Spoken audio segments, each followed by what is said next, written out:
Buy low, sell die.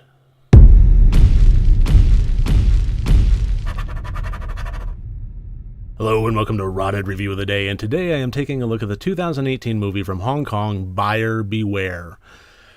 This is a movie that I thought had a fairly interesting premise, good characters, solid camera work, and the opening was very, very promising.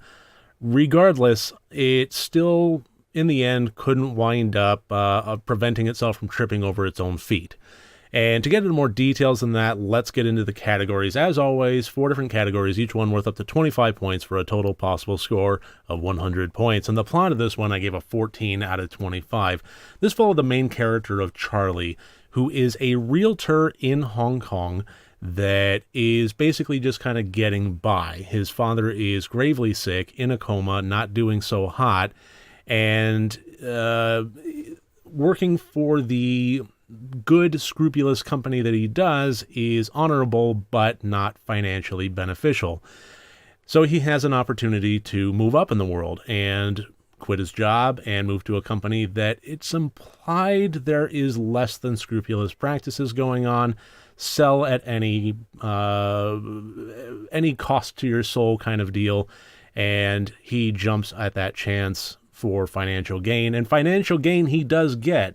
He starts selling properties to folks at a very exorbitant price that start having weird things going on with them, with the tenants. He notices a few things prior to the sales and shoves them aside for the sake of the sale, and the tenants continue experiencing sort of weirdness in the way of haunting entities within their homes or apartments or condos or what have you.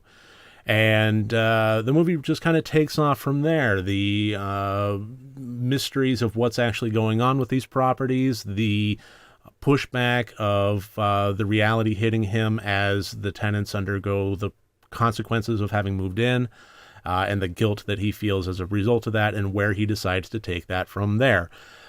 So I really did actually think this was a fairly strong concept and a good central plot line.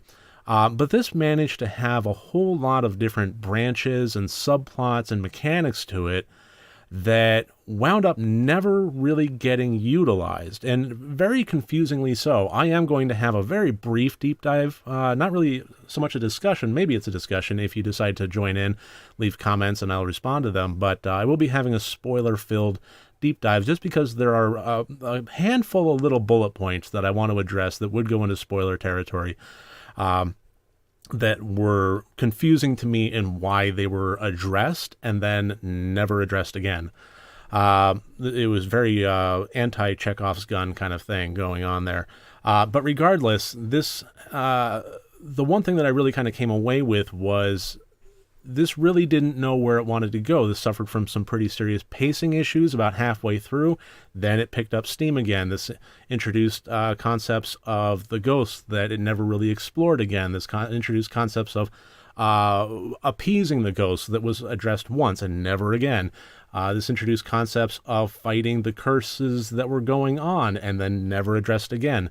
So although it had a really strong start and really strong setup, it never really got itself fleshed out to a full degree with all the things that it was introducing. And then at the very end, without getting into too spoilerish thing, because this is a spoiler-free review, all I will say is that had me scratching my head pretty darned hard. Within the context of the rest of the storyline, I think it made very little sense. So, although I enjoyed this movie, I'm not going to say that it was the most coherent, well-paced, well-fleshed out storyline, and as a written plot, I don't think it deserves more than 14 out of 25. The Intent I gave a 17 out of 25. This had some really good creepy moments to it, few jump scares that actually did work, and engaging characters and storyline. Even if the storyline did wind up kind of, well, like I said earlier, tripping over its own feet, I do think the intent of having me engaged, enjoying watching it, and having a few good scares happen, it did achieve that. The acting I gave a 16 out of 25. There wasn't really a whole lot of range given to the actors for their characters. There were some opportunities that I felt like, weren't really explored too awful well that really should have been. Life circumstances happened and they were dealt with fairly flatly. And I don't know if that was a direction thing, a writing thing, or an acting thing, but I have a feeling it was probably more the former two than the latter one. And I'm not going to knock the acting down a whole lot of points off of that, but even so, about average, high side of average for the acting, 16 out of 25 there.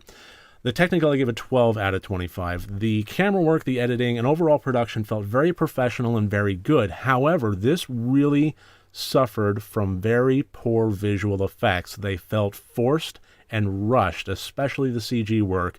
It was almost laughably bad, especially for this day and age. It really should have been a lot better than it was. There were some practical effects that actually did work fairly well, but there was anytime there was CG on the screen was miserable. And then there was another instance where, without giving anything away, there was a special effect or camera effect that happened in relation to a high place and gravity that was terribly bad, like pulled me out of the movie bad. So although I enjoyed the rest of the technicals, it felt cheap and rushed. So that gives us a total of 59 out of 100 points. I'm not really recommending against this movie, but if you want to explore Asian horror films, or even specifically Hong Kong horror films, there are much better options out there. So I'm not going to dissuade anybody from watching this one, but I wouldn't put it at the top of your list. That's all I'll say on it. But that should about do it for my 2018 review of Buyer Beware. I really thank you for joining me here today.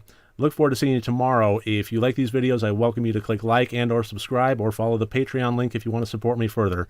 Remember, next time you want to watch a horror movie, first make sure that it's good and rotted.